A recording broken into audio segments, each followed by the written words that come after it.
सरकार की जो मशीनरी काम करती है, सरकार के जो हाथ पाँव हैं वो सरकारी कर्मचारी हैं। वो चाहे चपरासी हो, वो चाहे सफाई कर्मचारी हो, वो चाहे बाबू हो, वो चाहे टीचर हों, वो तमाम सेंट्रल नौकरियों में रेलवे से लोग हों, बिजली बोर्ड से हों, या तमाम सारे जो और अन्य विभाग हैं उनसे हों, यहाँ तक जो पैरामिलिट्री फोर्स हैं, उन सब के लिए अमृत महोत्सव ओपीएस अमृत है। और हम सबको एनपीएस से आज़ादी चाहिए। कारण इसलिए मैं बता रहा हूँ कि जितने देश में विकास होते हैं या विकास के आंकड़े पेश किए जाते हैं, उसमें कहीं न कहीं सबका योगदान होता है, लेकिन शिक्षकों, कर्मचारियों और तमाम विभागों के जो कर्मचारी अधिकारी होते हैं उनका बहुत बड़ा योगदान होता है। तो अगर अमृत महोत्सव में ओपीएस रूपी आप गिफ्ट देते हैं तो हम सब आपका स्वागत करते हैं, अभिनंदन करते हैं और प्रधानमंत्री से विशेषकर अपील करते हैं। एक अच्छा अवसर है, 75 वर्ष आज़ादी के, देश आज़ादी का अमृत महोत्सव मना रहा है, उसी में कर्मचारियों को, अर्धसैनिक बलों को अगर पुरानी पेंशन मिल जाती है तो वास्तविक रूप से अमृत महोत्सव बन जाएगा। सिर्फ नारा नहीं होगा, हकीकत में बदल जाएगा, क्योंकि बुढ़ापे में ओपीएस अमृत है। तो हम सारे साथी जुड़ चुके हैं, उनके कमेंट भी लगातार आ रहे हैं और बहुत तमाम सारे साथी अच्छी अच्छी बातें लिख रहे हैं। बात अब शुरू करता हूँ। अभी तो बधाइयाँ और निवेदन था, अब अपनी बात जिस विषय के लिए मैं आपके बीच में आया हूँ उस विषय को रखता हूँ।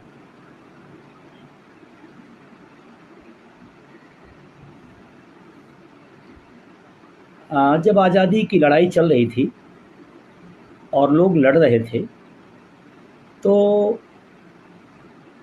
उस समय लोगों को खुद नहीं पता था कि अगला कदम क्या होगा, अगला निर्णय क्या होगा, अगली सफलता क्या होगी, उनको नहीं पता था। उनको बस एक जुनून था कि देश को आज़ादी चाहिए, बस देश को आज़ाद कराना है। उस रास्ते में क्या दिक्कतें आएंगी, क्या परेशानियाँ आएंगी, क्या झेलना पड़ेगा, उनको कुछ नहीं पता था। उनको ये भी नहीं पता था कि हमारी इस लड़ाई का कहीं नोट किया जा रहा है, कल इतिहास का पन्ना दर्ज होगा, उनको भी नहीं पता था। ना उनको लालसा थी, उनको भी नहीं पता था कि मैं आज़ादी का स्वाद चख पाऊंगा, रह पाऊंगा, नहीं रह पाऊंगा। फिर भी मतवाले थे, फिर भी दीवाने थे, फिर भी लड़ रहे थे और उनसे लड़ रहे थे जिनका पूरी दुनिया में सूर्य अस्त नहीं होता था। इसी भारत भूमि की मिट्टी के वो नौजवान उन अंग्रेजों से लड़ाई लड़के देश को आज़ादी दिलाई जिसको लोग असंभव कहा करते थे। और एक बात और कह दूं, जब भी उन्होंने आज़ादी मांगी तो अंग्रेजों ने नहीं कहा आइए आइए आज़ादी ले जाइए, उन्होंने कहा नो, उनका नहीं, उनका नहीं, उनको आज़ादी चाहिए, नहीं, उनका नहीं, मैं ले करूँगा, मैं नहीं लेने दूंगा। हर बार नो नो नो आया, लेकिन वो जो सिर फिरे थे वो माने नहीं, वो रुके नहीं, वो ठहरे नहीं, वो बाधाओं से के बीच में भी घिरे नहीं, लड़ते रहे। एक बिलीव था, एक अंदर से विश्वास था कि देश मेरा है और देश को आज़ाद कराना हमारा फर्ज है। और आज़ाद हुआ। अंग्रेजों के लाख मना करने के बाद भी मैं जिस मुद्दे को लड़ाई लड़ रहा हूँ पूरे देश के 70 लाख कर्मचारियों के लिए, मैं उनसे भी कहना चाहता हूँ ये असंभव नहीं है, आपकी पुरानी पेंशन असंभव नहीं है। एक बार आप अपने मन के अंदर विश्वास बना के देखिए कि पुरानी पेंशन संभव है। और कल तक तो लोग कहते थे ये केंद्र का विषय है, कल तक लोग कहते थे असंभव है। मैं तो एक ही बार कहता हूँ, जैसे आज़ादी के मत वालों ने अपने को बस कहा कि मैं भारतीय हूँ, मुझे आज़ादी चाहिए, मैं भारतीय हूँ, मुझे आज़ादी चाहिए। वो किसी क्षेत्र, किसी जाति, किसी धर्म के चक्कर में नहीं थे। उन्होंने कहा मैं पंजाब से हूँ, उन्होंने नहीं कहा कि मैं आंध्रा से हूँ, उन्होंने नहीं कहा कि मैं उत्तर प्रदेश से हूँ, उन्होंने नहीं कहा मैं बिहार से हूँ, उन्होंने कहा सिर्फ मैं भारतीय हूँ और मुझे आज़ादी चाहिए। और मैं आज आपसे इस 9 अगस्त के मौके पर मैं आपसे अपील करना चाहता हूँ, आपके अंदर भी वो जुनून वो पैदा होना चाहिए, वो जुनून पैदा होना चाहिए आपके अंदर। बस एक ही बात होना चाहिए, मैं पेंशन विहीन हूँ, मुझे पेंशन चाहिए, मैं पेंशन विहीन हूँ, मुझे पुरानी पेंशन चाहिए, मैं पेंशन विहीन हूँ, मैं पुरानी पेंशन चाहिए। कौन जात, कौन धर्म, कौन किस वर्ग, कहाँ किस क्षेत्र, किस राज्य से कोई लेना देना। यही नारा अगर आपने सार्थक कर दिया तो मैं आपसे कहना चाहता हूं कि आपके सामने, आंखों के सामने पुरानी पेंशन अभी 3 राज्यों में हुई है, आने वाले समय पूरे हिंदुस्तान में होगी। आप कह सकते हो दिक्कतें बहुत, परेशानियां बहुत है, घोर अंधेरा है, तानाशाही सरकारें हैं, लेकिन मैं उसी के बीच कहता हूं, मैं उसी के बीच आपसे अपील करता हूं, जब अंधेरा हो तो एक छोटी सी रोशनी भी पूरे संसार को उजाला दे जाती है। और NMOPS वो दीप है, वो दीप है जो रोशनी दिखाने का काम किया है। 3 राज्यों में रोशनी जल रही है। और मैं तीनों राज्यों के लोगों को भी अपील करना चाहता हूं, आप पुरानी पेंशन में, हमारी 2 जगह प्रक्रियाएं लगभग पूरी हो गई हैं, एक जगह अभी राज्य में झारखंड में प्रक्रिया के अंदर है। लोग कहेंगे प्रक्रिया के अंदर है ना, बहुत सारे लोग हमसे पूछते हैं सर अभी तो वहाँ बहुत क्लियर नहीं हुआ। अरे भाई जो बचा हुआ आप करा दो।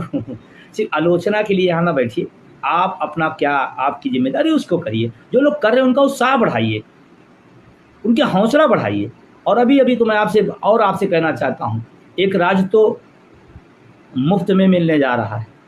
मैं बिहार के साथियों से बहुत अपील करना चाहता हूँ, संगठन को मजबूत करिए। 1 तारीख को मैं पटना में गया तो घोषणा करके आया था कि 1 सितंबर को आप ब्लैक डे मनाइए, और आपके सामने एक बड़ा चांस खुल गया है। आज वहाँ का जो राजनीतिक घटनाक्रम हुआ है उसमें निश्चित रूप से बिहार के लोगों को बहुत निकट, बहुत जल्दी पुरानी पेंशन की तरफ बढ़ सकते हैं, बशर्ते वो अपने संगठन को, अपने संघर्ष को मजबूत करें और तेज करें। मैं विशेष अपील करना चाहता हूँ NMOPS बिहार की अपनी पूरी टीम से, एक मौका आपके पास आया है और बहुत अचानक मौका आया है। इसीलिए मैं आप पूरे देश से कहना चाहता हूँ, परिस्थितियाँ कैसी भी हों, आप अपना संघर्ष जारी रखिए। परिस्थितियाँ बदल जाती हैं और अचानक अभी बिहार में आज परिस्थितियाँ बदली हैं, और जो लोग उसमें शामिल होने जा रहे हैं वो लोग अपने घोषणा पत्र में, अपने चुनावी की रैलियों में खूब पुरानी पेंशन पर अपनी बात रखे हैं। और हम समझते हैं कि सरकार में आने पर वो अपनी बात पर कायम होंगे और वो बिहार के लोगों को पुरानी पेंशन जैसी सौगात इस अमृत महोत्सव में मिले। ये मैं वहाँ सरकार से अपील करना चाहता हूँ और अपने साथियों से कहना चाहता हूँ, संघर्ष को और तेज करो, संगठन को और तेज करो। एक बात दिमाग में रखो, बस इस देश को कन्याकुमारी से कश्मीर तक कोई एक बैनर है तो पुरानी पेंशन के लिए NMOPS है, इधर उधर नहीं। और ध्यान लीजिए, जब से 3 राज्यों की बातें आगे बढ़ी हैं, तमाम लोग अपना अपना पैड लिए घूम रहे हैं। उन पैडों के चक्कर में और पदों के चक्कर में न पड़िए, एक लाइन पर एक पर रहिए। जिसने शुरुआत की इस आंदोलन की, जिसने इसकी नींव रखी है, जिसने सफलता के उस मुकाम तक पहुंचाया है, बस एक नज़र गड़ाए रखिए, NMOPS का बैनर हो और पुरानी पेंशन का संघर्ष हो। आपके बीच में लोग आएंगे, पैड लेके आएंगे, पद लेके आएंगे, बड़े बड़े पद लेके। हमें पदों की ज़रूरत नहीं, हमें पेंशन की ज़रूरत है। और आप सब बुद्धिजीवी लोग हो, इतने तो नादान ना बना करिए कि लड़ाई धारा किधर चल रही है, समुद्र की धारा किधर जा रही है, और आप नदी नाला और तालाब ढूंढ रहे हैं। तो इस स्वतंत्रता दिवस के इस 15 अगस्त पर आने वाले में एक संकल्प लीजिए कि NMOPS के बैनर, जो हिंदुस्तान के कोने कोने में एक ऐसा संगठन जो राष्ट्रीय लेवल से लेकर ब्लॉक लेवल तक है। अभी उत्तर प्रदेश के अंदर अभी अटेवा के आह्वान पर सदस्यता और सहयोग अभियान चल रहा है। बहुत सारे साथियों ने बहुत अच्छा सहयोग किया है। मैं उन सबको कार्यालय सहयोग के लिए बहुत बड़ी उन्होंने हिम्मतें दिखाई है, मैं उन सबको बधाई देना चाहता हूं। और पहली बार उत्तर प्रदेश में अटेवा में ब्लॉक लेवल तक कैडर तैयार होने जा रहा है। इस शिक्षकों कर्मचारियों के इतिहास में एक नया आयाम देगा और शिक्षकों कर्मचारियों को किसी मंत्री, किसी मुख्यमंत्री के पैरोकारी, उसके दरबारगिरी के लिए नहीं है। और यह बैनर कभी भी किसी सत्ता का दरबारगिरी नहीं किया है, संघर्ष किया है और लोगों के लिए संघर्ष किया है। हमारे पास भी तमाम दिक्कतें परेशानियाँ आती हैं, हमारे लोगों पर तमाम दिक्कतें परेशानियाँ आती है, तमाम लोगों को परेशान भी किया जाता है। हम भी समझौता करके तमाम सारे लाभ हमारे लोग भी ले सकते हैं, लेकिन हम लोगों ने मुद्दे को नहीं छोड़ा। कोई कह सकता है लोगों ने अपनी अपनी पार्टी अपने रंग हिसाब से बदले हैं, लेकिन अटेवा NMOPS अपने मुद्दे के लिए खड़ा रहा है। अगर उत्तर प्रदेश में यहाँ की मुख्य विपक्षी पार्टी ने बात रखा, हम हमारी बात को उठाया तो हम साथ में थे। हम राजस्थान में अगर उठाया तो गहलोत जी का धन्यवाद देना चाहता हूँ। छत्तीसगढ़ में हुआ, मैं भूपेश बघेल साहब का धन्यवाद देना चाहता हूँ। झारखंड में हेमंत सोरेन को धन्यवाद देना चाहता हूं। कौन सी पार्टियां कहां कहां थी आप चिन्हित करिए। हम पार्टियों के लिए नहीं, अपने मुद्दे के लिए नहीं। और मुझे खुशी है अपने साथियों पर उनके संघर्ष के दम पर सरकारों को मुद्दे पर लाया हूं, सरकारों को मुद्दों पर झुकाया गया है। और आप लगातार साथ देते रहें, वो दौर भी आएगा जब अन्य सरकारें राज्य की और केंद्र सरकार भी इस मुद्दे पर झुकेगी। अभी आपको एक और अच्छी खबर आपको दिख ही रही होगी, लगातार आप सब देख ही रहे होंगे, हिमाचल के साथियों का संघर्ष। वहाँ के प्रदीप ठाकुर प्रदेश अध्यक्ष और भरत शर्मा महासचिव और उनकी पूरी टीम, हमारे NMOPS के राष्ट्रीय कलाकार माननीय नरेश ठाकुर साहब और हिमाचल की पूरी टीम ने जो संघर्ष, जो जज्बात दिखाया, मैं पूरी टीम को बधाई देना चाहता हूं। और हिमाचल के साथियों से कहना भी चाहता हूं, ये लड़ाई आपके अकेले नहीं रह गई है। आपको पेंशन बहाल हो जाए, आपको मिल जाएगी, लेकिन आपकी तरफ पूरा हिंदुस्तान की निगाहें हैं। इसलिए संघर्ष आप कर रहे हैं, उसके लिए बधाई, लेकिन इसको अंतिम मुकाम तक पहुंचाना है, क्योंकि पूरा देश हिमाचल की तरफ इस समय देख रहा है। उत्तर प्रदेश से पोस्टल बैलेट की गर्मी जो निकली, वो राजस्थान, छत्तीसगढ़, झारखंड होते होते अब अगले चुनाव में जो हिमाचल दिसंबर में होने जा रहा है, एक निर्णायक मोड़ है इस आंदोलन के लिए। मैं बताना चाहता हूं, मैं कहना चाहता हूं कि NMOPS का संघर्ष अपने उस टॉप मुकाम पर आ गया है, जहां हिमाचल इस बात को तय करेगा कि सत्तारूढ़ दल अगर देता है तो मैं उसका भी स्वागत करूंगा।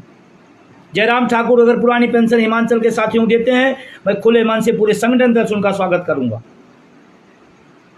पूरा देश उनका स्वागत करेगा। आपके पास एक मौका है।